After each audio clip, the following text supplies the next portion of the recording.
I was enamored by last year's Motorola Razr Plus 2023 mainly because it did the unthinkable by dethroning Samsung's flip phone and earning the status of the best foldable phone around. With the Razr Plus 2024, Motorola takes everything I loved about last year's model and makes it better with all the iterative improvements to make this phone a solid contender if you are looking for a great foldable flip phone. Can you believe it's been 20 years since the original Razr release? While the Razr Plus 2024 pays homage to the iconic flip phone, the new release enjoys a prime opportunity to get a head start to win over consumers before the competition comes around. Samsung's new Galaxy Z Flip 6 is knocking at the door, so it's imperative for Moto to make an impression now. This year's Razr Plus is a worthy upgrade on paper that packs a larger external screen, bigger battery, faster processor, and a new telephoto camera to get you closer than ever before. However, keep in mind that several key AI features are coming later. In my Motorola Razr Plus 2024 review, I'll tell you how much of a bigger upgrade it is over its predecessor and whether or not this new Razr has enough substance to convince you to choose this $999 device over other traditional slates. And for viewers outside the US, be aware that the Motorola Razr Plus 2024 is known as the Motorola Razr 50 Ultra in the UK and Australia. One thing that warrants praise is that Moto has kept the price of the Razr Plus 2024 unchanged at $999, giving it a competitive edge against other flippables expected to release later this year. At this price range, the Razr Plus gives people a compelling reason to choose a foldable over a standard flagship slate. In the US, pre-orders for the Motorola Razr Plus 2024 are available right now through T-Mobile, AT&T, Best Buy, Amazon, and Motorola directly, with general availability set for July 24. I thought we'd get more carriers on board with the Razr Plus 2024 than before, but it could be just a matter of time before it shows up on major carriers like Verizon and AT&T. It's worth mentioning that there is only a single storage option available, but at least it's a generous 256GB of UFS 4.0 storage paired with 12GB LPDDR5X RAM. For the price, I think this is pretty fair given how there are still other flagship phones that still come with a base storage of 128GB. In Australia, the phone will go by the name Motorola Razr 50 Ultra. It's available for pre-order now until July 16 at JB, Hi-Fi, Harvey Norman, Officeworks, The Good Guys, Mobile City, Amazon, and Motorola's online store. Side by side, it's almost hard to tell the differences Motorola has done with the design of the Razr Plus 2024, but the improvements are noteworthy. Style is yet again the foundation of the Razr's identity, allowing it to stand apart from every other phone you see in the real world. I really love how gentle the Razr Plus feels thanks to its contoured edges, the grippy feel of its soft vegan leather, and all of the striking colors it's available in. Not only are the aesthetic eye-catching, but it's still incredibly lightweight at 6.66 ounces and with a Razr-themed profile of 0.27 inches thin when opened. Motorola also improves the Razr Plus durability not only with a better IPX8 rating and Gorilla Glass Victus protecting the outer screen, but I notice it in how it opens. That's because the new Razr Plus is much more snappy with its folding mechanism, giving it that satisfying snap when I close it and open it, much like the feeling of the original Razr from way back when. This is due to the hinge being 30% smaller, which interestingly enough also minimizes the crease along the middle of the display. It is still noticeable at certain angles, but it's nowhere as prominent as the crease across the Galaxy Z Flip 5 screen.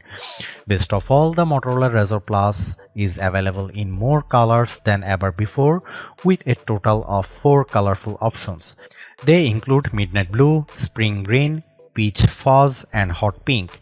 These options remind me of the time when Motorola released a slew of vibrant colors with the Razr V3 during the mid-2000s.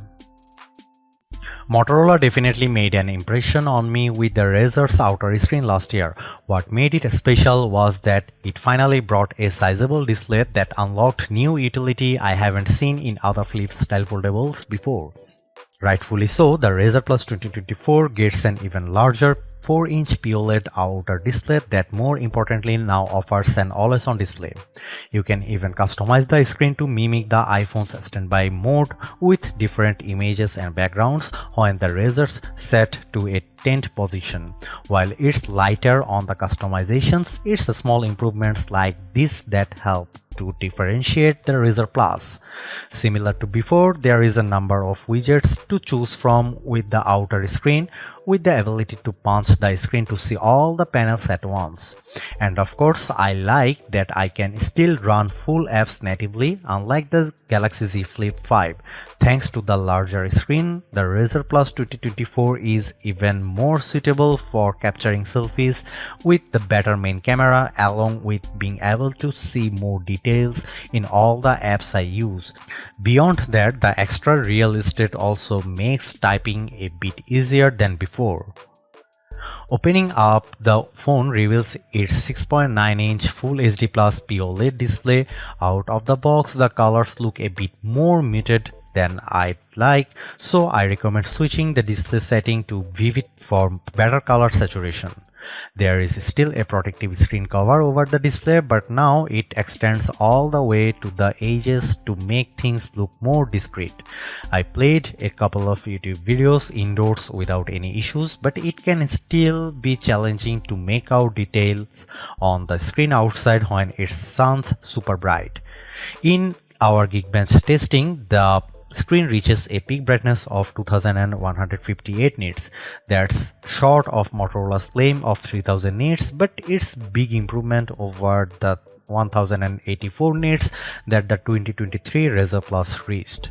The Razr Plus 2024 also features a display refresh rate up to 165Hz, which gives all the navigational animations of the interface an extra smooth look. However, it's a dynamic refresh rate that will adjust depending on what I am doing on the phone. While this helps to optimize the battery, I wish there was an option to lock onto that 165Hz refresh rate at all times. I have been asking for telephoto cameras in more flip phones, and while the Razr Plus 2024 makes this a reality, it requires a compromise. On one hand, I am stoked that the main camera has been upgraded to a beefier 50MP sensor, but Motorola ditches the ultra-wide camera in favor of a 50MP telephoto camera with 2x optical zoom. So what's the big deal? Well, I really found the ultra-wide camera of last year's Razr Plus handy for blogging and self-recording because of its wider field of view, and its omission to noticeable because the main camera's field of view is narrow. As a result, only my upper torso is visible when I am vlogging, and it's nowhere as good when it comes to getting another person in the shot with me. I think omitting the ultra-wide camera is a missed opportunity because the Razr Plus 2024 would have made for a more compelling arrangement if Moto kept it and leveraged pixel binding with the main camera to deliver a 2x optical quality zoom. In theory, it would deliver the same package as the triple camera system we get in many flagship phones. Despite that, the camera app gets its share of changes as well, including a new camcorder that can shoot vertical or horizontal videos while in this mode. Another change pertains to Photo Booth, which now works on both the internal and external cameras. Here are some camera samples of Motorola Razr Plus 2024.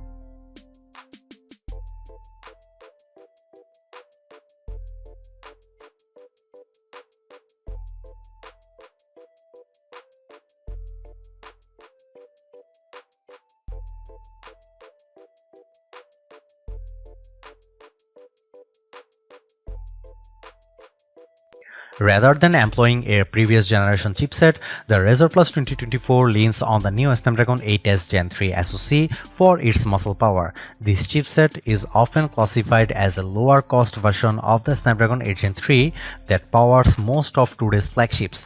Paired with its 165Hz refresh rate, everyday action on the Razr are fluid and responsive.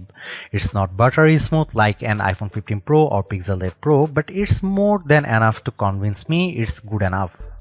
After running our usual set of synthetic benchmark tests, it's quite clear that the Razr Plus 2024 boasts significant gains over its predecessor. Its single and multi-core Geekbench scores of 1834 and 4848 easily puts it ahead of last year's Razr Plus. Meanwhile, GPU performance is just as good with a steady 73.74 FPS rate on 3D Mark's Wildlife Unlimited test. Speaking of gaming, the Razr Plus 2024 manages to handle the 3D map in Age of Origins, rendering cities and battle scenes with ease.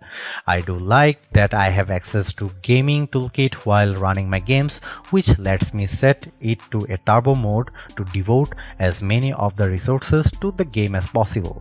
The Snapdragon 8s Gen 3 is also able to juggle two apps simultaneously in split mode without any hiccups, but with so much available, I just wish it was able to save more split screen apps in memory to give me better multitasking using several apps, similar to how Open Canvas works with the OnePlus Open. Regardless of this, the overall performance of the Razr Plus 2024 is on par with any other flagship I have reviewed this year. Going through the software in the Razr Plus 2024, it's very similar to its predecessor in the way it preserves features that I have grown to love about Motorola's phones. The motion gesture from before are still here, like a double chopping motion to turn on the flashlight or twisting the phone to instantly launch the camera. Moto's Hello UX software running on top of Android 14 looks fresh and modern. What's missing from the onset through are all the Moto AI features that our company touts. This includes the ability to create custom wallpapers with a Magic Canvas feature, the ability to intelligently provide highlights from all the notifications on the phone, transcribing and summarizing voice recordings, and ability to use Moto AI to recall information.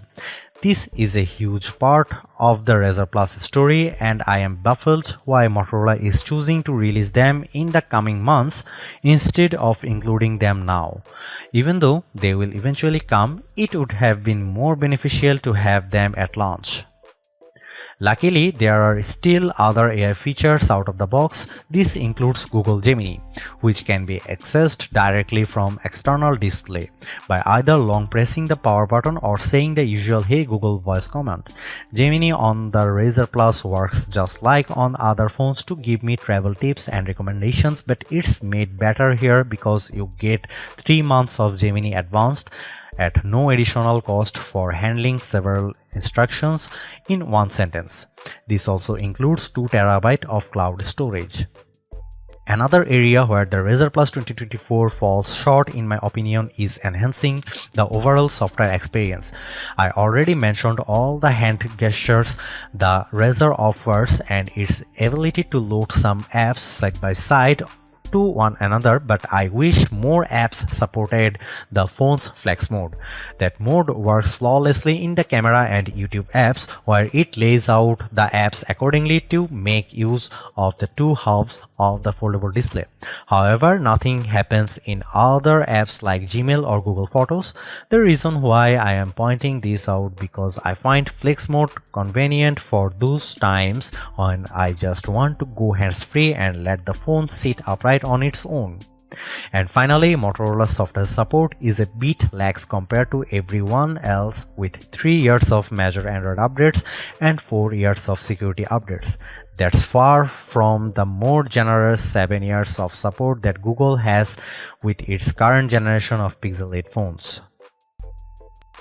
Motorola somehow manages to stuff a slightly larger 4000 mAh battery into the chassis of the Razr Plus 2024, this battery capacity increase paired with the power efficiency of the Snapdragon 8s Gen 3 got me better than expected battery life. By the end of most nights, the battery indicator frequently hovers around 30% charge mark, which is pretty good for a foldable phone.